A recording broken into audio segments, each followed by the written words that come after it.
Hi there, and welcome to this day in history for October 12th. October 12th is the 285th day of the year in the Gregorian calendar, 286th in leap years, with 80 days remaining to the end of the year. Today's word is theological. Theological is an adjective that means a study of or pertaining to theology. So we have a word here that uses itself to describe itself. So let's dig a little deeper. As the word theological pertains to theology, let's take that one apart.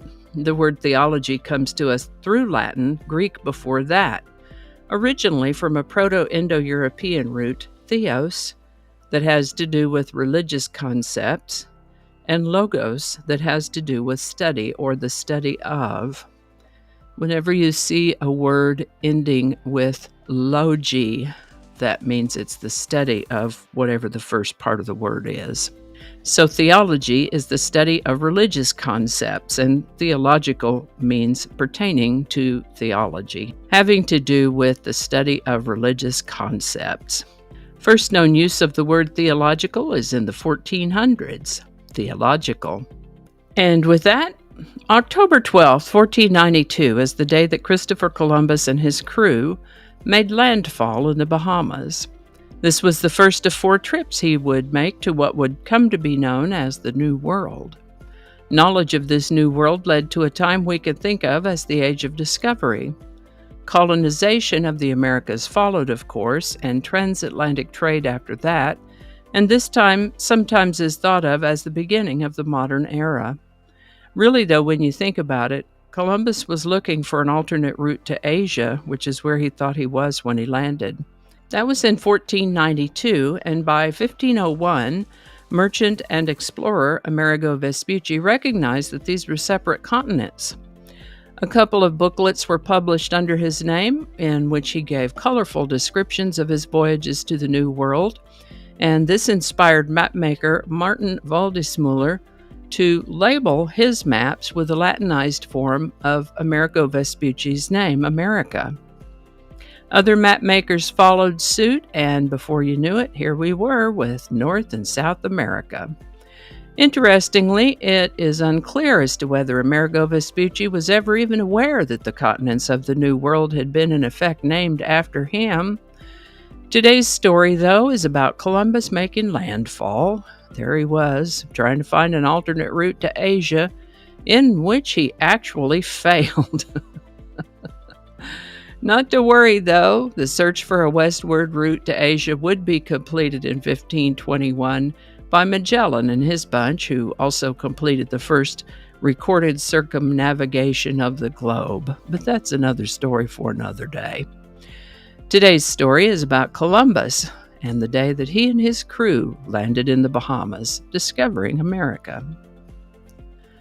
The Salem Witch Trials were ended on October 12, 1692, by a letter from the province of Massachusetts Bay Governor William Phips. Apparently he'd been away, and when he returned, he discovered that these witch trials had been going on, complete with convictions and executions, usually by hanging. Governor Phips served at the pleasure of the king and was pointedly aware of this fact. None of this witch trial business had been discussed with himself or reported to the king, much less agreed to, so he was pretty upset about it when he came home to find out that this had been going on. He put an immediate halt to it so that he could notify their majesties, the king and the queen. Thus ended that episode of witch trials on October 12, 1692. On October 12, 1773, America's first insane asylum opened, and that was Eastern State Hospital in Virginia. It's a psychiatric hospital in Williamsburg, Virginia, and it was built in 1773, the first public facility in the United States built strictly and specifically for the care and treatment of the mentally ill. A man named Francis Fauquier was the driving force behind this effort. He was the royal governor of the colony of Virginia, and it seems he had quite a heart for the mentally ill. He mentioned it several times. He recognized that out on the loose is not a safe or happy place for people with mental illness, but Locking them up in jail or prison wasn't the answer either. One wonders if maybe he'd had some kind of personal experience that touched his heart. He kept bringing it up and talking about it, and one of the things he mentioned was, you take care of your poor, you also need a place for the mentally ill. He kept bringing it up until they finally did get underway with plans to build such a facility. Unfortunately, Governor Fauquier did not live to see this built, but passed away about 4 years before it was completed. But he certainly was the driving force behind it. Eastern State Hospital in Virginia, the first psychiatric hospital in the United States. I believe it's still there. It did burn down at some point, but was rebuilt in the 1980s, and as far as I understand, is still there. Today's song is Emotions by Mariah Carey. Emotions began a 3-week run in the #1 spot on the Billboard Hot 100 on October 12, 1991.